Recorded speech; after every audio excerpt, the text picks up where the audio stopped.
Hello students, welcome to the channel. Today we are going to discuss your English chapter 5. This is poem My Grandmother's House. So let's read and understand. So students हम देखेंगे पहले कि इस chapter में क्या है. So ये जो पोयम है कमला दास के द्वारा लिखी गई है और उन्होंने इससे पहले भी और भी इस तरह की कविताएं लिखी हैं जिसमें वो अपनी ग्रैंड मदर जिसे वो बहुत प्यार करती थी उनके विषय में उन्होंने लिखा है. सो इस पोयम को स्टार्ट करते हैं. सो इस पोयम का नाम है माई ग्रैंड मदर्स हाउस यानी मेरी दादी माँ का घर बोल सकते हैं आप. So there is a house now far away where once I receive love. सो वो बताती हैं कि मैं ऐसे घर को याद कर रही हूँ जो मुझसे बहुत दूर है जहाँ से मैं लव यानी प्यार मुझे मिलता था. ऐसा घर मुझसे बहुत दूर है क्योंकि कमला दास कहीं और किसी और जगह पे रहती हैं और वो घर जो है दूर है. क्यों दूर है वो आगे हम जानेंगे. That women's die. और उस घर में जो लेडी रहती थी औरत रहती थी वो अभी नहीं है, वो मर चुकी हैं. वो अपनी दादी माँ की बात कर रही हैं. उस हाउस में जहाँ से उन्हें प्यार मिलता था वो उनसे काफी दूर हो गया वो क्योंकि वहां पे उनकी दादी रहती थी जो कि अब नहीं है और वो घर उनसे अब दूर है क्योंकि वो वहां जाती नहीं और वो कहीं और रहती हैं. So there is a house now far away where once I receive love. जहाँ से मैं प्यार मिलता था मुझे वो घर मुझसे दूर हो गया क्योंकि वो जो वुमन है वो लेडी है जो मेरी दादी माँ थी वो अब नहीं है. The house withdrew into silence, snakes move among the books. I was then too young. जब मैं छोटी थी तो वहां पर रखी किताबों को पढ़ती थी पर अब वहां उस घर में जो है साइलेंट हो गया है. वो घर एकदम शांत हो गया है और जिस किताबों को मैं पढ़ा करती थी वहां स्नेक्स यानी सांप घूमते रहते हैं उन बुक्स पर क्योंकि वो खाली हो गया. वो घर मुझसे दूर है. वहां से मैं प्यार मिलता था मुझे जहाँ से. To read and my blood turn cold like a moon. How often I think of going.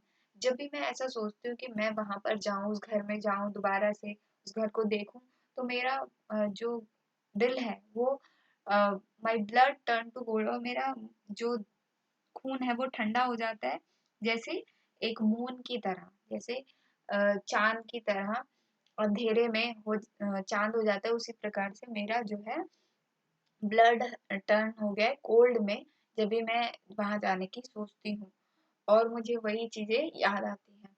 There is there to peer through blind eyes of windows for just listen to the frozen air. फिर भी मैं जो है वहां जाके देखना चाहती हूँ उस खिड़की से जहां पर धूल जम चुकी है और वहां से उस खिड़की से आर पार दिखाई भी नहीं देगा और वहां की जो थमी हुई हवा है उसको मैं देखना चाहती हूँ, उसको महसूस करना चाहती हूँ. और इन while disappear pick an armful of darkness or bring it here to life. So वो कहती हैं कि मैं वहां के जो अंधेरे को निकाल ले आना चाहती हूँ क्योंकि वहीं से मुझे जो है प्यार मिलता था, स्नेह मिलता था अपनी दादी माँ से.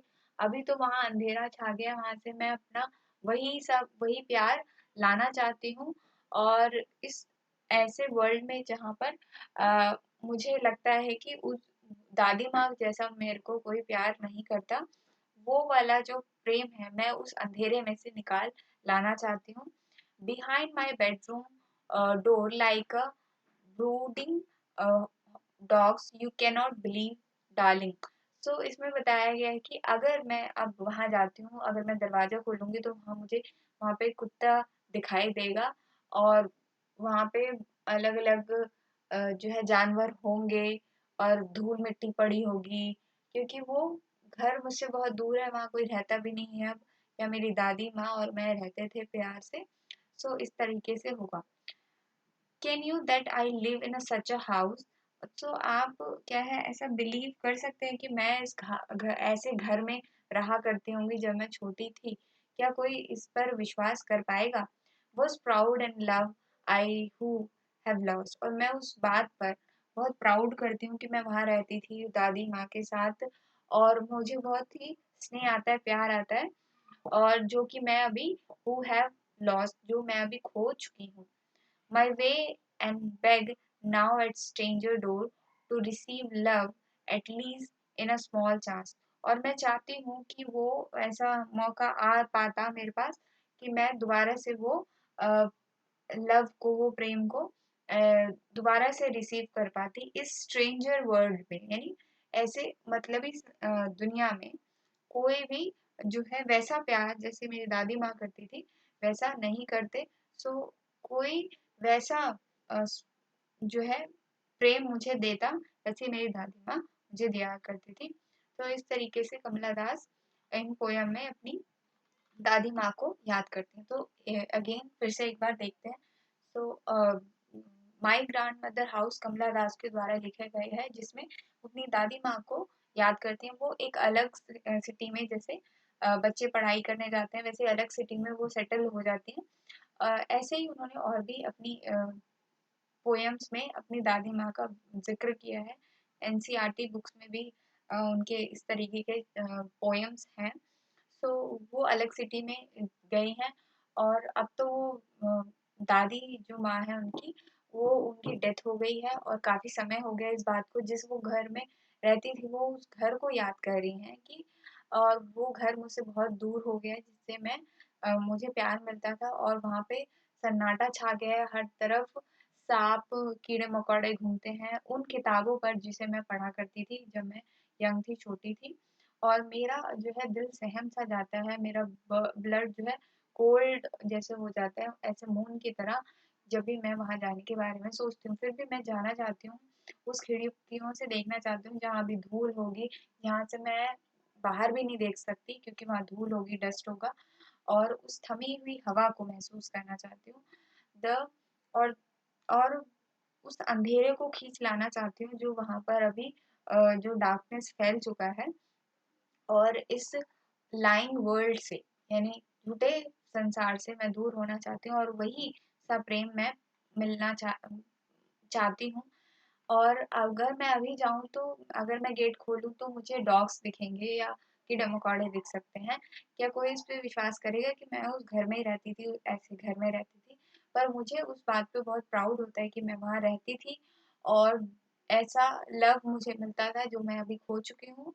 और इस मतलबी संसार में, स्ट्रेंजर संसार में जो है मुझे फिर से वो लव चाहिए। क्या वो मुझे कोई दे सकता है? तो इस प्रकार से वो अपनी दादी माँ को याद करते हुए, उनके घर को याद करते हुए ये पोएम लिखती है। तो I hope you understand. Thank you for watching.